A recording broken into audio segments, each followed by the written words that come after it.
اقرأ ورتل باقتدار آناء ليلك والنهار.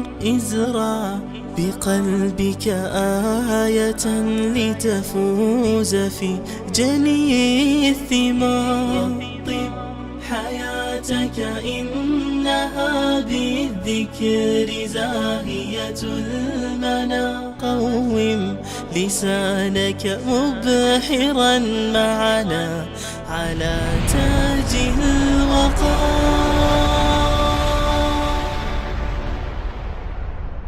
اقرأ ورتل باقتدار آناء ليلك. بسم الله الرحمن الرحیم. الحمد لله و الصلاة و السلام علی رسول الله صلی الله علیه و سلم. دوستان عزیز موحد و یکتاپرست، خواهران و برادران گرانقدر، السلام علیکم و رحمت الله و برکاته. باز هم جای مسرت است که در خدمت شما عزیزان قرار داریم و باز هم درباره موضوع عقیده توحید صحبت میکنیم. در برنامه قبلی سر اهمیت عقیده توحید و دلایل از او بحث کردیم. تقریبا دلیل اول و دوم خدمت شما و دلیل سوم بیان کردم که چهارمی دلیلی که در عقیده توحید اسلامی اهمیت دانستن عقیده را بر ما نشان میده این هست که عقیده اسلامی انسان از بدبختی دنیا و آخرت نجات میده، سعادت دنیا و آخرت نصیب انسان میکنه. کسانی که عقیده توحید اسلامی درست دارند در زندگی با شخصیت عالی توحیدی زندگی میکنن، سر خود فقط به بارگاه خالق متعال پایین میکنن. سبحان ربی العظیم، سبحان ربی الاعلا، سبحان پاک است ربی پروردگار من العظیم که او بسیار با عظمت است. سبحان، سر خدا به زمین میگذاره و میگه سبحان ربی، پاک است رب من الاعلا که دارای مقام بسیار عالی هست. پس عقیده توحید اسلامی سبب از این میشه که انسان در زندگی خود از بدبختی ها نجات پیدا میکنه. ما یک مضمونی داریم به نام روانشناسی اسلامی. در روانشناسی اسلامی وقتی انسان معتقد و انسان بی عقیده را با هم مقایسه میکنن، انسانی که عقیده دارن اگر عقیده شما 10% است، آرامش روانی شما 10% است و اگر عقیده 50% است، آرامش روانی 50% است و اگر عقیده 100% است، آرامش روانی هم 100% به شکل موازی به پیش میره. به این خاطر است که انسان هایی که عقیده توحید درست دارند الله برشان آرامش روانی بسیار خوبی نصیب میکنه و در زندگی دنیا همیشه سعادتمندانه زندگی میکنه. اگر الله برش نعمتی را داد، رحمت الله دانسته، از اون نعمت با شکر و سپاس استفاده میکنه و اگر از نعمت منع میشه و برش داده نمیشه، این انسان مؤمن یکتاپرست منع یا ندادن یا به دست آوردن نعمت از نعمتها را حکمت از حکمتهای خالق خود میدانه. از این خاطر همیشه به قضا و قدر الهی قناعتش حاصل است، تسلیم است و راضی هست و همین قناعت اساس و ریشه سعادت دنیا هست. در آخرت هم روز قیامت یوم الدین میگن، روز کسانی که اونا دیندار هستن، روز آخرت است. روز آخرت روز دین است، روز ایمان است، روز توحید است، روزی است که یکتا پرستا در اونجا با عزت زندگی میکنه. القارعة ما القارعة و ما ادراک ما القارعة یوم یکون الناس كالفراش المبثوث و تكون الجبال كالعهن المنفوش فاما من ثقلت موازینه فهو فی عیشة راضیه. کسانی که ترازوی اعمالشان ثقیل شده و ثقیل ترین چیز در ترازوی میزان انسان مؤمن عقیده توحید است. لا اله الا الله. لا اله الا الله با همون مفهومه که لا نیست اله، هیچ کسی مستحقی که ذاتش عبادت شوه و شریعت و قانونش تطبیق شوه الا الله، بغیر ذات یکتا. بناهن یکی از دلایل اهمیت عقیده توحید و دانستن از او امی هست که انسان که عقیده توحید میفهمه بر از او دو سعادت حاصل میشه، سعادت دنیا و سعادت آخرت. آن کس که تو را شناخت جان را چی کند؟ فرزند و عیال و خانمان را چی کند؟ دیوانه کنی هر دو جهانش بخشی، دیوانه تو هر دو جهان را چی کند؟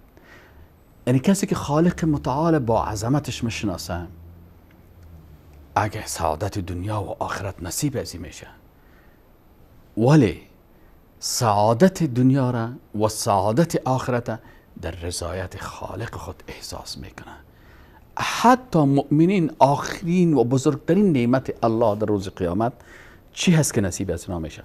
وقتی برشان تمام نعمتهای دنیا داده میشه، خالق متعال بر از اینا میگه که یک نعمت بزرگی که اون نصیب شما میشه در جنت الهی و هی است که خالق متعال به شکلی که به ذات و عظمت و جلال از او شایسته هست، لیس کمثله شیء، تشبیه نمیکنیم با دیدن مخلوقات، باز اونجا هستن که انسان ها او خالق متعال خود در روز قیامت میبینن.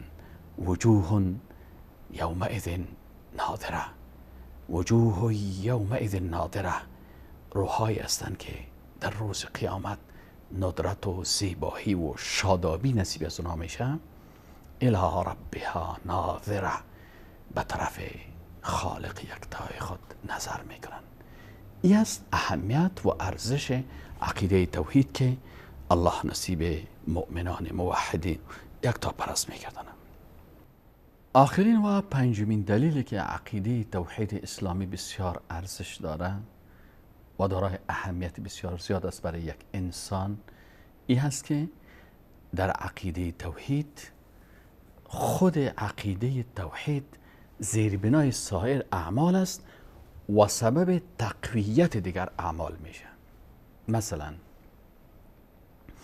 چرا یک کسی با بسیار اخلاص و دقت نماز میخوانه، در 10 دقیقه 15 دقیقه 2 رکعت نماز میخوانه و قطرات اشک از چشمان از او جاری میشه، با محبت، با امید، با خوف، همه در قلب ازی هست.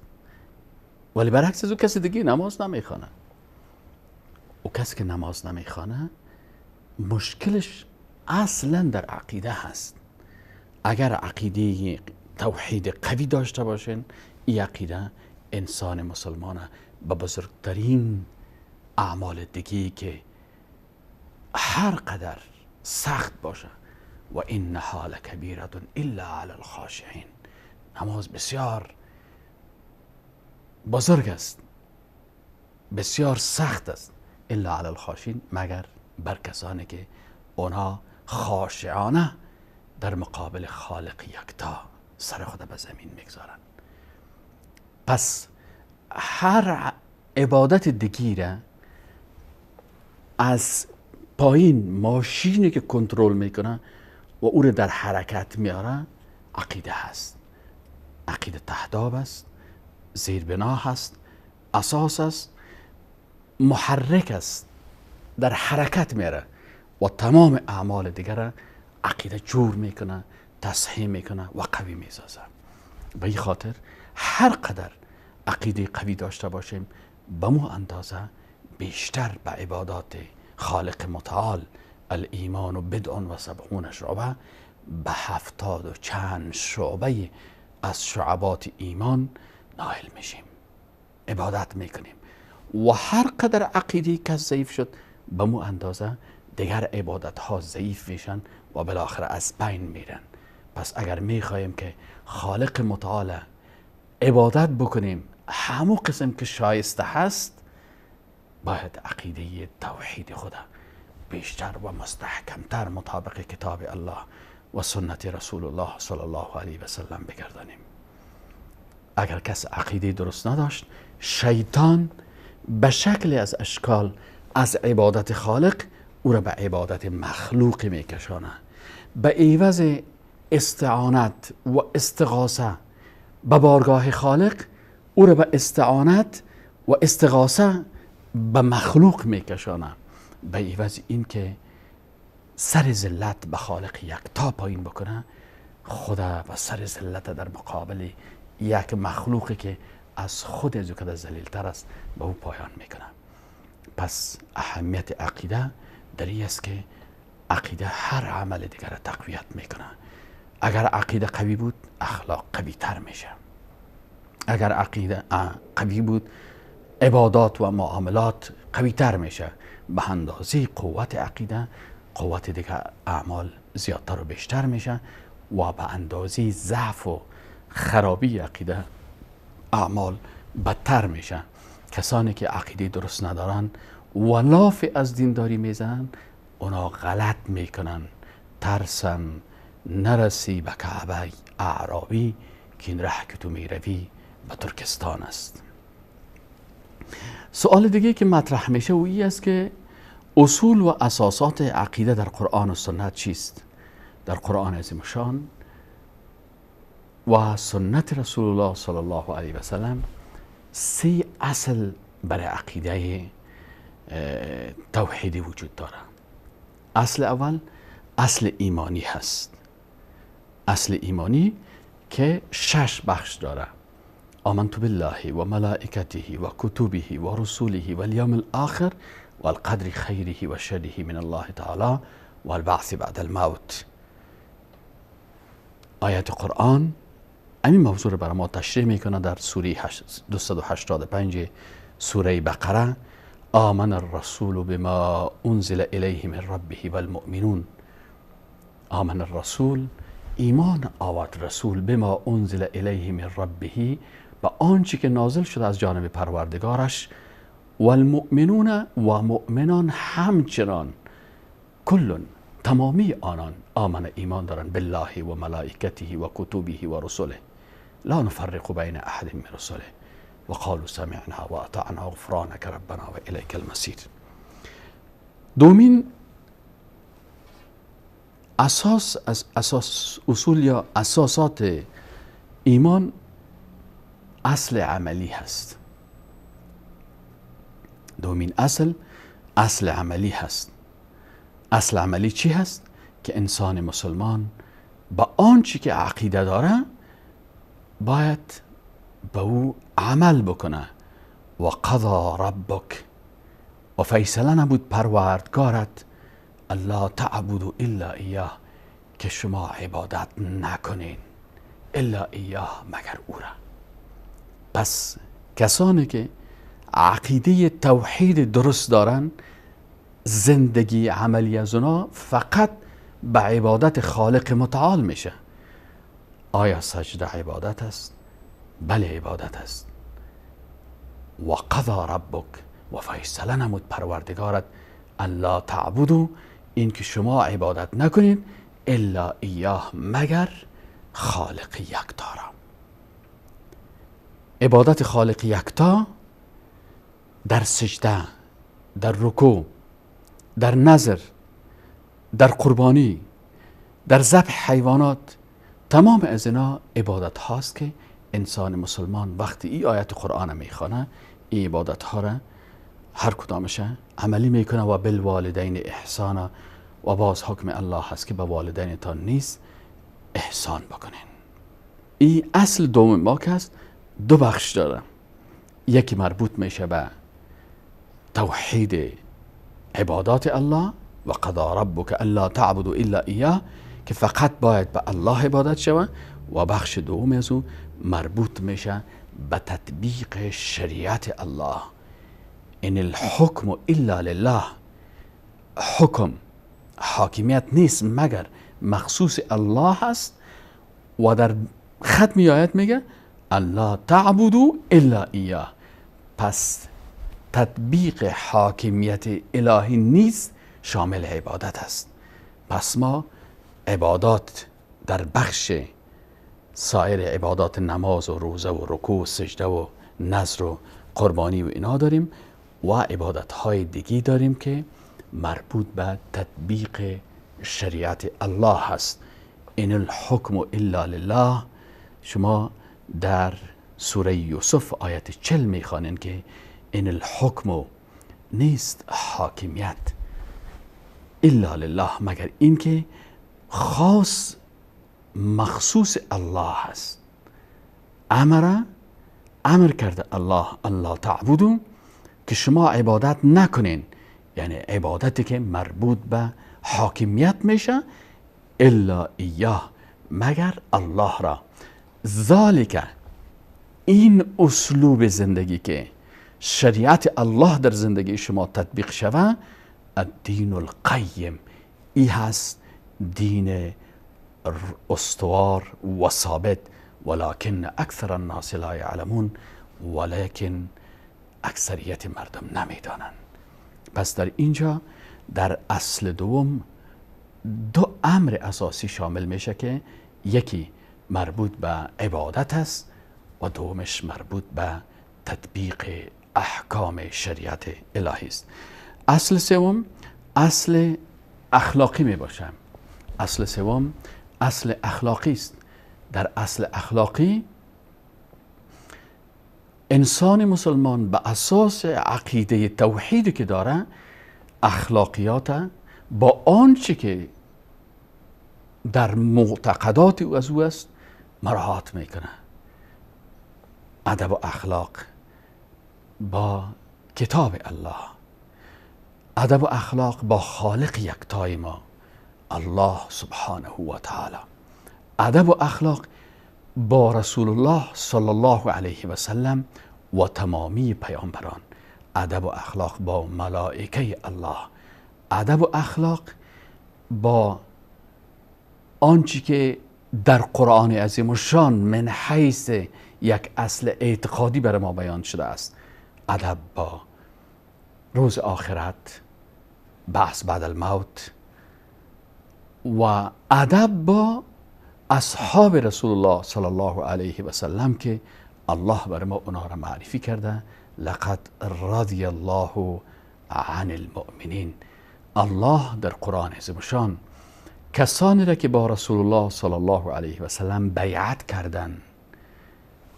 کردن در بیعت رضوان زیر شجره، لقد رضی الله عن المؤمنین اذ یبایعونک تحت الشجره، در اینجا که بیشتر از 1400 یا 1500 صحابی رسول الله صلی الله علیه و سلم قرار دارن و کبار صحابه ابوبکر صدیق، عمر فاروق، عثمان ذوالنورین، علی ابن ابی طالب و کبار صحابه مهاجرین و انصار اینجا قرار دارن. اینا با رسول الله بیعت میکنن و در این بیعت آیت قرآن نازل میشه که بر از اونا دو صفت میده که لقد رضی الله عن المؤمنین، اینا مؤمن هستن، الله بر ما معرفی کردن و الله از همین مؤمنین راضی هستن. پس یک اصل قوی اعتقادی، اصل اخلاقی با معتقدات است. ما اخلاق با خالق خود، با کتاب‌های آسمانی، با پیامبران، با اصحاب رسول الله صلی الله علیه و سلم، با معاد و با جنت و با دوزخ، حتی دشنام دادن دوزخ و قبر از دیدگاه اخلاقی درست نیست. پس همه آداب در مقابل آنچه در معتقدات ما هست به اونا ادب و احترام میکنیم. به اون شکل گفتم. به می خاطر است که زمان یک شخص در یکی از مجالس امام طبری رحمه الله در شأن نزول ای آیت قرآن که ولئن سألتهم لیقولون انما كنا نخوض و نلعب، در آیت 65 و 66 سوره التوبه شما دقیق ای آیت قرآن ببینید که در این آیت قرآن الله سبحانه و تعالی در مورد کسانی که استهزاء به مقدسات به معتقدات میکنن، آنچه که در قرآن و سنت درباره از اونا و در پاکی از اونا و در عصمت از اونا و در خوبی از اونا و در ایمان از اونا بحث شده، اینجا الله متعال میگه که کسانی که در مورد از اونا بی‌ادبی میکنن ولئن سألتهم، و اگر شما از اونا سوال بکنین، لیقولن انما كنا نخوض و نلعب، میگویند که ما خوشگذرانی میکردیم و ما ساعت تیری و بازی میکردیم. قل بگو ای رسول الله صلی الله علیه و سلم برشان اب الله، آیا شما به الله و آیاته و آیات الله و رسوله و رسول الله کنتم تستهزئون، شما استهزا میکنین؟ لا تعتذروا، شما آزار پیش نکنین، قد کفرتم بعد ایمانکم، شما بعد از ایمانتان کافر شدین. ببینین اینجا این شخصی که این آیت در مورد از او نازل شده، امام طبری در شأن نزول آیت شریف نوشته میکنه که یک شخصی از منافقان به عوف ابن مالک رضی الله عنه گفت که اونجا البته مجلسی بوده، در این مجلس رسول اکرم صلی الله علیه و سلم و تعداد از اصحاب رسول الله صلی الله علیه و سلم از یکی از غزوات برمیگردن و اونا وقت در یک جای توقف میکردن، فرصت غنیمت شمرده تلاوت قرآن میکردن و ذکر و عبادت میکردن. در اینجا امام طبری میگه که شخص از دور اشاره میکنه به عوف ابن مالک، میگه که این قاریان قرآن، یعنی کسایی که قرآن عظیم الشان تلاوت میکنه، میگه اینا را نمیبینی که از ما نفسانی تر، زبانهای دروغگوتر و در میدان جنگ از همه ترسوتر هستند. ببینید سه کلمه خطرناک، از ما نفسانی تر یعنی زیاد نفس خدا خوش دارن، دروغگوتر بسیار دروغ میگن العیاذ بالله، و سومیش ترسو اینا را خطاب کرده اصحاب رسول الله صلی الله علیه و سلم، نفسانی، دروغگو و ترسو خطاب میکنن. عبدالرحمن ابن عوف صحابی دیگه بر از این شخص میگه که ای منافق، تو پیغمبر و اصحاب پیغمبر این قسم الفاظ استعمال میکنی؟ من میرم و پیش رسول الله صلی الله علیه و سلم امین سخنان تو را بر رسول الله میرسانم. عوف رضی الله تعالی عنه میگه که عوف به نزد رسول الله صلی الله علیه و سلم میره تا او را خبر بده. عبدالرحمن ابن عوف، عبدالله ابن عمر رضی الله عنه میگه که ما دیدم، یعنی در این لحظه است پیش از اینکه عبدالرحمن ابن عوف به نزد رسول الله صلی الله علیه و سلم بیاید و درباره از این منافق صحبت بکنه که شما ببینید که برای پیامبر و اصحاب پیغمبر این قسم الفاظ زشت را استعمال میکنه، قبل از اینکه او برسه از عرش پیام توسط جبریل امین به رسول الله صلی الله علیه و سلم با شکل عاجل میرسه. و عبدالله ابن عمر رضی الله عنهما میگه که ما دیدم امی شخص منافق پیغمبر میخوایش و برش ابلاغ میکنه آیت قرآنه، میگه من برش میبینم که پیغمبر بالای شتر خود سوار است و امی منافق در کمربند شتر رسول الله صلی خود آویزان کرده و در زیر پایش جغله ها در حرکت هستند، کشان کشان، و بالا سعی میکنه و صدا میکنه یا رسول الله انما كنا نخوض و نلعب، و رسول الله صلی الله علیه و سلم از بالای شتر برایش میگه که اب الله و آیاته و رسوله کنتم تستهزئون، شما به الله و به رسول الله و به آیات الله استهزا میکنین، لا تعتذروا، عذر نکنین، قد کفرتم بعد ایمانکم، شما بعد از ایمانتان بازی که ادعا میکردی که من مسلمان هستم، لا اله الا الله میگم، محمد رسول الله میگم، ولی به اساس بی ادبی و بد اخلاقی و با الفاظ زشتی که شما استعمال کردین بر از اینا، قد کفرتم بعد ایمانکم، لا تعتذروا، عذر نخواین، عذر شما قبول نمیشه، شما بیدین هستین و مرتد شدین، قد کفرتم، یقینا که شما کافر شدین به خاطر بی‌ادبی. از این خاطر یکی از اصول و یکی از اساسات عقیده توحید ادب و اخلاق است. با آنچه به او عقیده داریم ادب داریم با خالق متعال سبحانه و تعالی در شأن از او.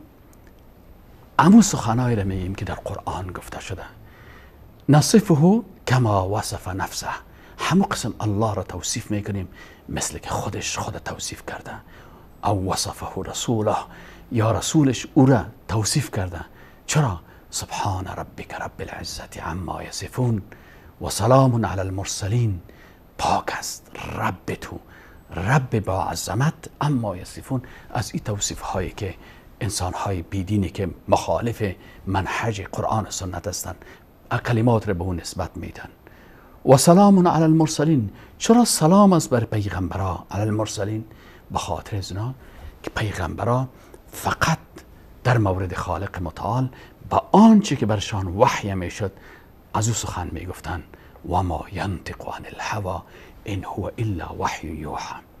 پس ادب و اخلاق با پیغمبرا و ادب و اخلاق با ملائکه و ادب و اخلاق با کتاب‌های آسمانی منزله غیر تحریف شده و ادب و اخلاق با اصحاب رسول الله صلی الله علیه و سلم و ادب و اخلاق با آنچه در قرآن آمده است از ذکر معاد، جنت و دوزخ، صراط و قنطره، با تمام از اینا با نهایت ادب و اخلاق و حتی ادب و اخلاق با تابعین و تبع تابعین رضی الله و رحمهم الله اجمعین، با اینا با بسیار ادب و اخلاق مراعات کردن جزء اساسی عقیده توحید و یکتاپرستی هست که الله متعال بر ما نصیب بکنه. در قسمت این آیت قرآن امام جساس میگه که در این دلالت است بر این که لعب کننده و انسان جدی در اظهار کلمه کفر مساوی می باشند.